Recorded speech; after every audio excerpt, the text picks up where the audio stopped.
আসসালামু আলাইকুম। আমি কিছুদিন আগে একটা খেজুরের ভিডিও দিছিলাম, সেটা কাঁচা ছিল। এখন পাকনা খেজুরের ভিডিও অনেকে দিতে বলছে, তাই দিলাম। দেখেন, আমার নবীজি আসলেই খেজুর খেত। তো এত সুন্দর আর এত মজা, এত মিষ্টি খেজুর সৌদি আরবে আমি প্রথম পাকনা খেজুর খাইলাম গাছের থেকে। তো সবাই ভিডিওটা শেয়ার দিবেন এই ছবিগুলা দেখার জন্য, যাতে ভিডিওটা দেখতে পারে। আর সবার জন্যই আমি দোয়া করি। বিসমিল্লাহির রহমানির রহিম।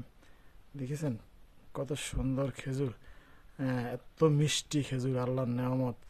আমার নবীজির জন্য আল্লাহ পাক কত সুন্দর খেজুর গাছে তৈরি করে দিয়েছিল। শুকরিয়া আদায় করি। তবে সবার জন্য আমি দোয়া করি যে সবাই সৌদি আরব, মক্কা মদিনা আসতে পারে, হজ করতে পারে, আর গাছের পাকনা খেজুর খেতে পারে। আমার যত ফ্যান ফলোয়ার আছে সবার জন্য দোয়া করি। এই কথাগুলোই বলতেছিলাম। যাই হোক, আমার কথা ভুল হইতে পারে, সবাই ক্ষমা দৃষ্টিতে দেখবেন। আসসালামু আলাইকুম।